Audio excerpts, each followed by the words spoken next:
Hello student, this is Pankaj Ziman, faculty member of SBS Law College, Shri Ganganagar. Today we are going to start another topic of the law of tort, that is doctrine of remoteness of damages. तो doctrine of remoteness of damage को हम यहाँ पे समझेंगे और हम साथ में देखेंगे कि डायरेक्ट कॉन्सिक्वेंसेस क्या होता है और फोर्सिबिलिटी ऑफ टेस्ट क्या होता है। तो एक बहुत इंपॉर्टेंट टॉपिक जिसको हम यहाँ पे डिस्कस करेंगे। देखिए, ये एक well establish rule of law है that no person can be held responsible for the damage caused by his negligence or carelessness because there is no limit of result of any action। तो देखिए, person जो है किसी भी damage के लिए responsible नहीं हो सकता है अगर जो उसने डैमेज किया है उसका डायरेक्ट रिलेशन है उस डैमेज के साथ। तो अगर उस डैमेज के साथ उस पर्सन की नेग्लिजेंस का, केयरलेसनेस का डायरेक्ट रिलेशन नहीं है तो वहाँ पे जो है आप उससे जो है डैमेज क्लेम नहीं कर सकते हैं। A person is liable for the damage in law only when the wrongful conduct is directly related to the effect of the action. जब उसका जो है रॉन्गफुल कंडक्ट है उसकी वजह से जो है उस पर्सन दूसरे पर्सन को डायरेक्टली लॉस हुआ, meaning by that a person can institute suit for the damage against another person under the law of tort only when the connection between the wrongful act and injury is direct. तो कोई भी person जो है तब तक liable नहीं होता है किसी भी डैमेज के लिए जब तक उसके रॉन्गफुल एक्ट का इंजरी के साथ डायरेक्ट रिलेशन नहीं होता है। डायरेक्ट रिलेशन होना जरूरी है किसी भी केस में। अगर उसके रॉन्गफुल एक्ट का जो है डायरेक्ट रिलेशन नहीं है इंजरी के साथ तो फिर उसको जो है उसके लिए लायबल नहीं माना जाएगा। इसको आप एक एग्जांपल से यहाँ पे समझ सकते हैं। ये एग्जांपल पहले आप देख लीजिए ताकि आपको और क्लियर हो जाएगा। A pushes B's to pit in which C put some limestone. A जो है बी को एक गड्ढे में जो धक्का देता है जहाँ पे सी ने कुछ पत्थर फेंके हुए थे। सी ने एक खड्डा खोदा और वहाँ पे जो है कुछ पत्थर फेंके हुए थे और वहाँ पे और ए बी नाम के कोई पर्सन आते हैं जहाँ पे ए जो है बी को उस गड्ढे में धक्का धक्का देता है। B is injured and B files a suit against A and C. B जहाँ पे इंजर्ड हो जाता है वो केस लगा देता है ए और सी पे भी for a damage. The suit of damage against A is maintainable. और यहाँ पे अब जो सूट जो ए के अगेंस्ट लगाया गया वो कोर्ट में मेंटेनेबल है, ठीक है, क्योंकि उसने उसको धक्का दिया और उसको इंजरी होगी, but not against the C. C के अगेंस्ट नहीं। A act has direct relationship with the hurt of B. A का जहाँ पे बी के साथ जो भी हो उसका डायरेक्ट रिलेशन है, उसको धक्का दी उसकी वजह से उसको लगी, लेकिन not against the C. While putting the stone, जब सी ने उस गड्ढे में जो है पत्थर फेंके थे तो उसने कभी नहीं सोचा था कि कोई उसको उसमें फेंक देगा। तो यहाँ से एक भी बात आपको क्लियर होती है कि रॉन्गफुल एक्ट का इंजरी के साथ डायरेक्ट रिलेशन होना चाहिए। अगर किसी भी पर्सन को लॉ ऑफ टॉर्ट में रिस्पॉन्सिबल बनाना है तो आपको बताना होगा कि उसका जो रॉन्गफुल एक्ट है उसका मेरी इंजरी जो मुझे लीगल इंजरी हुई है उसके साथ उसका डायरेक्ट लिंक है। अगर लिंक जो है वो सो फार अवे है, जो उसमें बहुत ज़्यादा रिमोटनेस है, तो उस कंडीशन में आप उसको जो है दोषी वहाँ पे नहीं ठहरा सकते, उसको लायबल नहीं बना सकते। इस केस के अकॉर्डिंग भी आपने देख लिया। तो यहाँ पे ये मैं आपको समझाने की कोशिश कर रहा हूँ कि डॉक्ट्रिन ऑफ रिमोटनेस और डैमेज यही बोलता है कि जब आपका उस एक्ट के साथ डायरेक्ट कनेक्शन नहीं है, करने वाले का जो जिसने जो रॉन्गफुल एक्ट किया है उसका उस इंजरी के साथ डायरेक्ट रिलेशन नहीं है, तो वहाँ पे फिर जो है उसको लायबल नहीं बनाया जा सकता है। तो रॉन्गफुल एक्ट का उस इंजरी के साथ जो है डायरेक्ट लिंक होना चाहिए, तभी जो है उसको लायबल बनाया जाता है और इसी को the doctrine of remoteness of damage जो है बोला जाता है। ठीक है जी। तो अब यहाँ पे मैं आपको यहाँ पे समझाने की कोशिश करूँगा कि एक केस है। इस केस को आप Hobbs versus L&S W railway company, इस 1875 का केस है। जितने भी केसेस आपको जो है इंग्लैंड के ही मिलेंगे। इस केस में प्लेंटिफ जो है अपनी वाइफ और बच्चों के साथ जो एक टिकट खरीदता है प्लेस एच पे जाने के लिए, ठीक है जी। और लास्ट ट्रेन होती है नाइट की। तो नेग्लिजेंसी की वजह से जो है वो रेलवे की नेग्लिजेंसी की वजह से एक गलत ट्रेन में चढ़ जाता है और वहाँ पे ई स्टेशन पे वो वहाँ पे पहुँच जाता है।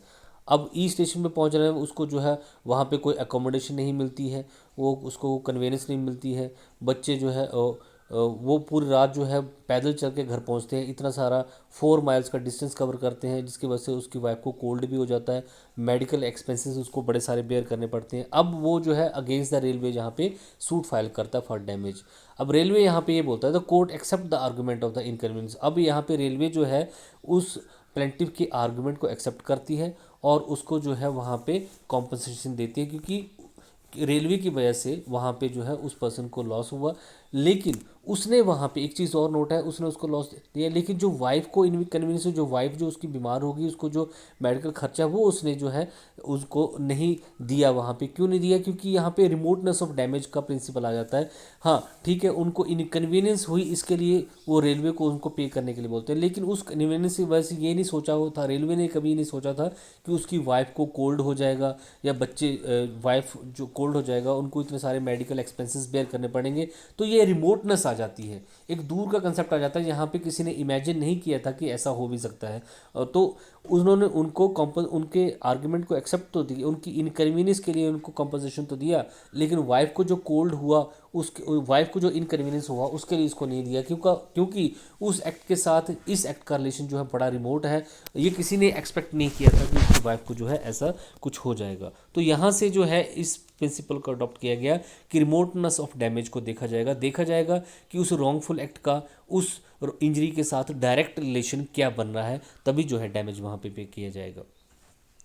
इसके साथ आप ये एग्जाम्पल यहाँ पे दे सकते हैं। तो दो चीज़ें यहाँ पे बहुत इंपॉर्टेंट हैं, कॉजा सुजेंस, ये मैक्सिम लैटिन टर्म्स है, कॉजा सिने कोआ, any person can be held responsible for his action only when the action is actual cause. तो जब एक्चुअल कॉज होता है तो उसी एक्शन के लिए उसको रिस्पॉन्सिबल बनाया जा सकता है, लेकिन no person can be held responsible for such action if that had not been done in accident had not occurred. तो जहाँ पे कोई उस एक्ट की वजह से किसी को कोई नुकसान नहीं हुआ या नुकसान जो डैमेज था वो टू रिमोट था, तो कोजा सेने कुआ अप्लाई होता है और वहाँ पे कोई भी जो है वहाँ पे लाइबिलिटी जो है उस पर्सन की नहीं बनती है। तो ये एग्जाम्पल तो आपने देख ही लिया, इस एग्जाम्पल के बेसिस पे क्लियर हो जाता है कि रॉन्गफुल एक्ट का जो है इंजरी के साथ डायरेक्ट लिंक होना चाहिए। अगर डायरेक्ट लिंक नहीं है तो वहाँ पे पर्सन की लाइबिलिटी नहीं बनती है कॉम्पनसेशन देने की। कोर्ट जो है उसको जो है उस लॉस को मेंटेनेबल नहीं करेगा। अब टेस्ट क्या है यहाँ पे? तो टेस्ट आपके सामने अब क्लियर है on the basis of definition. आपने केस भी देखा, आपने एग्जाम्पल भी देखा, दो चीज़ें आपके सामने आती हैं कि रिमोटनेस डैमेज में दो एलिमेंट सामने आते हैं। एक तो टेस्ट ऑफ डायरेक्ट कॉन्सिक्वेंसेज, तो उस रॉन्गफुल एक्ट का डायरेक्ट कॉन्सिक्वेंसेज होना चाहिए, डायरेक्ट रिजल्ट निकलना चाहिए। तो यहाँ पे डायरेक्ट रिजल्ट अगर निकलेगा उसकी वजह से तो तभी वो जो है सूट मेंटेनेबल होगा। दूसरा टेस्ट ऑफ रीजनेबल फोर्साइट, और उस एक्ट को करने से उस पर्सन को पता होना चाहिए कि उससे कुछ नुकसान किसी को हो सकता है।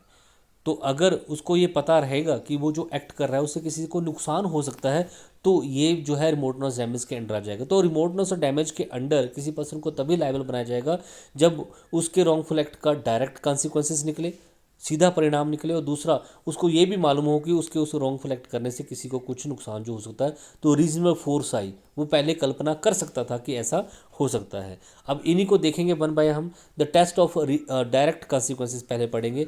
तो ये फर्स्ट टेस्ट है डॉक्ट्रिन ऑफ रिमोटनेस का, is the test of direct consequences. According to it the damage is a direct consequences of the tort. तो जहाँ पे डैमेज का डायरेक्ट कॉन्सिक्वेंसेज होना चाहिए टॉर्ट के साथ। इन this case the defended is responsible, और इस केस में डिफेंडेड जो है रिस्पॉन्सिबल माना जाएगा और उसको जो है इंडोमिनिटी जो है पे करनी पड़ेगी, कॉम्पनसेशन जो है पे करना पड़ेगा by the order of the court.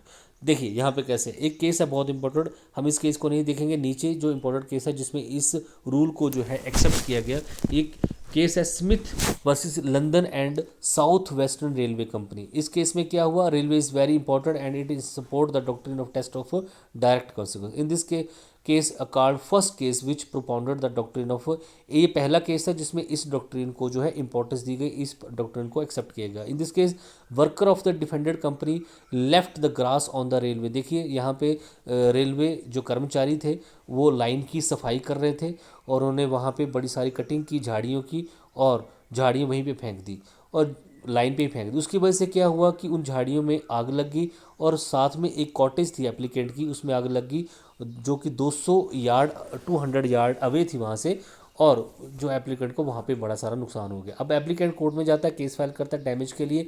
Court जो है वर्कर ऑफ द रेलवे को जो है यहाँ पे क्या मानती है? रिस्पॉन्सिबल मानती है, क्योंकि एक तो उनके उस एक्ट से वो जो उन्होंने घास काटा और उसको लाइन में फेंक दिया, एक डायरेक्ट कॉन्सिक्वेंसेस बनता है डैमेज का, इंजरी का।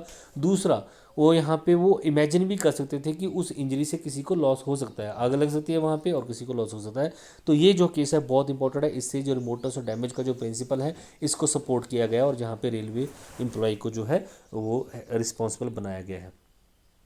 दूसरा है आपके पास टेस्ट ऑफ रीजनेबल फोरसाइट। तो ये भी बहुत ही इंपॉर्टेंट कंसेप्ट है। तो एक तो जो है डायरेक्ट कॉन्सिक्वेंसेस होना चाहिए डैमेज का है, दूसरा जो है उसको ये पता होना चाहिए, वो ये ऐसी कल्पना कर सकता था कि इससे किसी को नुकसान हो सकता है। तो ये सेकंड प्रिंसिपल है जिसको हमने यहाँ पे क्लियर करना है। The second test of the doctrine of remoteness is reasonable foresight, कल्पना। According to it pre imagine, जिसको बोलते हैं इमेजिन कर सकते थे। If a person of common sense can pre imagine the damage caused by the tortious act, then such damage will not be considered remote. अगर उस damage को पहले जो है प्री इमेजिन कर सकता था तो फिर उसको जो है रिमोट नहीं माना जाएगा और डिफेंडर जो है यहाँ पे रिस्पॉन्सिबल माना जाएगा। लेकिन अगर डैमेज को जो है पर्सन एंटिसिपेट नहीं कर सकता था, उसको पता नहीं था कि उसके इस एक्ट से किसी को नुकसान हो जाएगा, तो फिर वो जो है डॉक्ट्रिन ऑफ रिमोटनेस और डैमेज के अंडर फॉल नहीं करेगा। जैसा कि आपने ये एग्जांपल दिया था, यहाँ पे जो सी था वो इमेजिन नहीं कर सकता था कि उसके उस खड्डे में कोई पर्सन आके गिर जाएगा। तो ये ज़रूरी है कि उसको जो है प्री इमेजिनेशन होनी चाहिए कि वो खड्डे में गिर सकता है और किसी को इंजरी वहाँ पे हो सकती है। तो यहाँ पे आपके पास केस है, एक बहुत इंपॉर्टेंट केस है। एक है आपके पास वैगन माउंड और Overseas Tank Ship UK limited versus मॉक डॉक इंजीनियर कंपनी लिमिटेड। इस केस में क्या हुआ कि डायरेक्ट कॉन्सिक्वेंसेस को यहाँ पे बताया गया और साथ में जो है यहाँ पे फोर साइड को भी बताया गया है। इस केस में एप्लीकेंट का एक चार्टर है जिसमें पूरा तेल भरा हुआ है और पास ही में जो एक वाप है, घाट है डिस्पॉन्डेड का, जो कि 600 फीट अवे है वहाँ से, सिडनी पोर्ट से, और वहाँ पे बड़ा सारा कॉटन भी पड़ा हुआ है। तो जैसे ही इस चार्टर का जो तेल था वो लीक हो जाता है नेग्लिजेंस की वजह से और उसकी वजह से आग लग जाती है और जो एप्लीकेंट का वाफ है, जो घाट है, वहाँ पे बहुत ज़्यादा नुकसान हो जाता है। तो कोर्ट यहाँ पे क्या डिसाइड करता है, it was held by the privy council that in the case it was unforeseeable by the applicant that the fuel oil separate. यहाँ पे ये जो है अनफोर्सेबल था, ये किसी ने कल्पना नहीं की थी कि चार्टर से तेल जो है लीक हो जाएगा और यहाँ पे आग लग जाएगी, किसी ने कल्पना भी नहीं की थी। तो इस केसेस में उसको रिस्पॉन्सिबल जो है नहीं माना गया, क्योंकि वो पहले से इस चीज़ की कल्पना नहीं कर सकता था कि सडनली जो है तेल वो नीचे गिर जाएगा और उससे जो है उसके घाट में जो कॉटन पड़ा वहाँ पे आग लग जाएगी और इतना जो है तबाही वहाँ पे हो जाएगी। तो यहाँ पे जो है उसको रिस्पॉन्सिबल नहीं बनाया गया। इसके अलावा एक और बहुत इंपॉर्टेंट केस है जो इंडिया में है, वीरान वर्सेस कृष्णा मूर्ति का केस है। ये बहुत इंपॉर्टेंट केस है, इंडिया का केस है। In this case the some children of the school were collected to the cross the road. कुछ बच्चे जो थे वो इकट्ठे थे और वो रोड क्रॉस करना चाहते थे। देयर वाज अ बस कमिंग एंड एक बस जो है वहाँ पे खड़ी थी और वो बस के जाने का ही वेट कर रहे थे वो बच्चे। And behind there the bus there was a lorry also. वहाँ पे एक पीछे एक लॉरी थी डिफेंडेड की। तो बच्चे जो है क्रॉसिंग करने के लिए तैयार हैं, एक बस जाने वाली है, उसके पीछे लॉरी भी खड़ी हुई है। तो जैसे ही बस वहाँ से immediately on the passing the bus, जैसे बस वहाँ से गुजरती है, चिल्ड्रन जो है पार करना स्टार्ट कर देते हैं और वहाँ पे उन्होंने लॉरी को नहीं देखा और एक बच्चा वहाँ पे बैडली इंजर्ड हो जाता है। The code while making the defender response, यहाँ पे डिफेंडर को रिस्पॉन्सिबल माना गया। क्यों माना गया? क्योंकि उसको ये पता होना चाहिए कि जैसे बस जा रही है तो बस के पीछे एकदम ही वहाँ पे लॉरी नहीं चलानी चाहिए, उसको दोनों साइड देखना चाहिए कि कहीं कोई आ तो नहीं रहा है। तो यहाँ पे उसको ये प्री इमेजिन करना चाहिए था कि कोई घटना ऐसी हो सकती है। तो यहाँ पे उसकी फोरसाइट ऐसी होनी चाहिए थी कि कोई घटना हो सकती है और यहाँ पे फिर उसको जो है रिस्पॉन्सिबल जो है बनाया गया on the basis of foresight. आगे आपके पास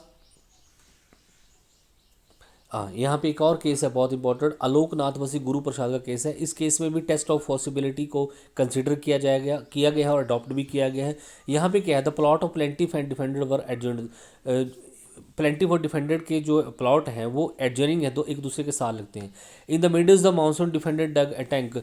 जो डिफेंडेड था वो मानसून के टाइम पे एक टैंक वहाँ पे खोदता है, एक खड्डा, एक तालाब वहाँ पे बनाता है और उसके साइड में बहुत सारी मिट्टी जो फेंक देता है। ड्यू टू हैवी रेन, एक दिन बहुत ज़्यादा बारिश होती है और earth spread over the plaintiff plot and damage the paddy crop. अब यहाँ पे जो जितनी मिट्टी बारिश बहुत ज़्यादा होती है एक दिन और इतनी ज़्यादा बारिश होती है कि वो सारी मिट्टी बह के जो है प्लेंटिफ के प्लॉट में चली जाती है। वहाँ पे उसने जो धान की फसल लगाई है वो वहाँ पे सारी डैमेज हो जाती है।